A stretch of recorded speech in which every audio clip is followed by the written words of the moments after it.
मतलब जैसे वो मेरे को टॉर्चर करता था, सारी चीजें होती थी मेरे से लिए असहनीय हो गया था। आते टाइम उसने गाड़ी में भी मेरे साथ मारपीट की। जो सबूत मैंने अपनी जो हिसार पुलिस है उसको भी सारे सबूत दिए हुए हैं। मेरे साथ मारपीट होने के भी उसने मेरा गला दबाया और मेरे को मारने की वहां कोशिश की। मैं उसमें भी मैं भीख मांग रही हूँ कि मुझे छोड़ दे। तुम इसलिए मेरे को टॉर्चर कर रहे हो कि मैं शर्म के मारे, मेरी माँ बाप की इज्जत के मारे तेरे से भी मैं डाइवोर्स नहीं ले सकती, इसलिए तुम मेरे को इतना ज्यादा टॉर्चर कर रहे हो। तो फिर उसने मेरे को छोड़ा नहीं और मेरे को वो टॉर्चर करता रहा। फिर उसके बाद जैसे मेरे मामा जी आते वो एकदम से बातें बदल जाता है और वो फिर मेरे को दबाव बनाता है।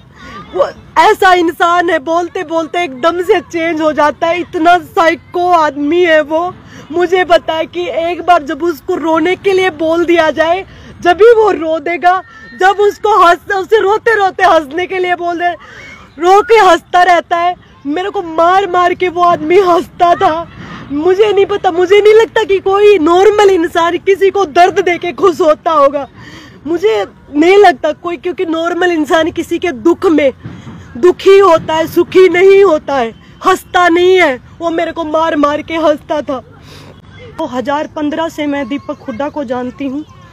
उसने जब मेरी पहली बार उनसे बात हुई थी तो उन्होंने मेरे को इमोशनली ब्लैकमेल बोल सकते हैं, इमोशनली मेरे को बोला कि मैं बिना माँ बाप का बच्चा हूँ और मेरी मतलब ऐसे करके एक सॉफ्ट कॉर्नर उसने हमारी फैमिली में और मेरे अंदर बनाया।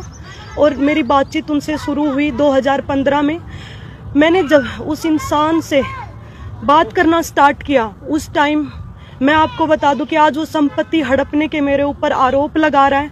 जब 2015 में मैंने बात की थी तो उसके घर में एक टॉयलेट भी नहीं होता था। उसके घर में एक टॉयलेट नहीं होता था, तसले में नहाते थे वो लोग। ऐसे इंसान का मैंने हाथ पकड़ा था। मेरी गलती ये रही कि मैंने उस इंसान का, और उस टाइम मैं वर्ल्ड की मेडलिस्ट, इनकम टैक्स इंस्पेक्टर और एशियन की मेडलिस्ट और बहुत बार नेशनल चैंपियन रह चुकी थी। और उस टाइम दीपक हुड्डा इतना बड़ा चेहरा नहीं था। वो नेशनल खेला था लेकिन नहीं, वो इंटरनेशनल प्लेयर था। अगर मुझे पैसे का लालच होता तो मैं क्या उस इंसान का हाथ पकड़ती उस टाइम?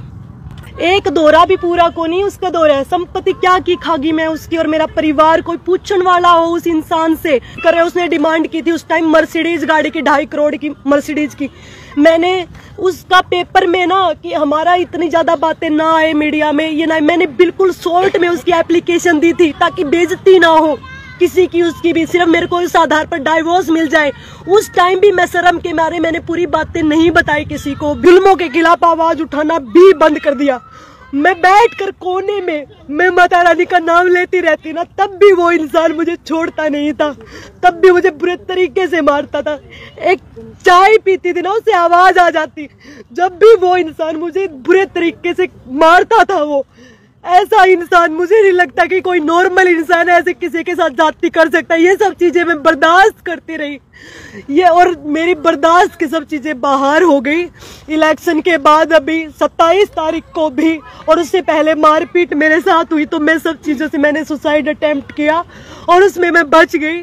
और मेरे घर वालों ने मेरे को बोला कि अगर तुम मर गई तो हमारे पास अब क्या है। तो उन्होंने बोला कि कोई नहीं बेटा, तू छोड़ दे, अब हम तेरे को कुछ नहीं कहेंगे। इसमें मैं अगर मेरे को आने वाले टाइम में अगर कुछ हो जाता है या मैं मर जाती हूँ या कोई मेरा एक्सीडेंट या कुछ भी किसी भी उससे, या मेरे को कोई अटैक आ जाता है, मैं मर जाती हूँ, तो मेरी मृत्यु का कारण सिर्फ और सिर्फ दीपक हुड्डा और यहाँ का एसपी हिसार होगा। क्योंकि मैंने 1.5 महीने पहले एसपी हिसार को मैंने सारी अपनी चीजें लिखित में मैंने ये बोला था, मुझे कुछ नहीं चाहिए उस इंसान से, मुझे सिर्फ डाइवोर्स चाहिए।